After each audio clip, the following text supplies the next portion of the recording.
សួស្តីនាងខ្ញុំ Maybe ថ្ងៃនេះគឺមានកិត្តិយសមែនទែនដែលមកណែនាំពីផលិតផលថ្មីគឺអាហ្គេនសម្រាប់រៀង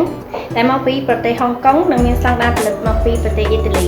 សម្រាប់ហ្គេនរបស់ពួកយើងគឺមានច្រើនប្រភេទមែនទែនគឺមានហ្គេនអាវដៃវែងហ្គេនអាវដៃខ្លី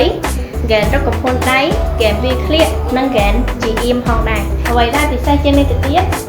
គឺជួយលើកបានទ្រូងឲ្យស្អាតមិនឲ្យយារធ្លាក់ជួយលើកត្រគាកជួយរឹបតាមដៃនិងកំពង់ដៃឲ្យតូចជាពិសេសគឺជួយរឹបក្បាលពោះឲ្យតូចនិងរាបស្មើបាយបាយ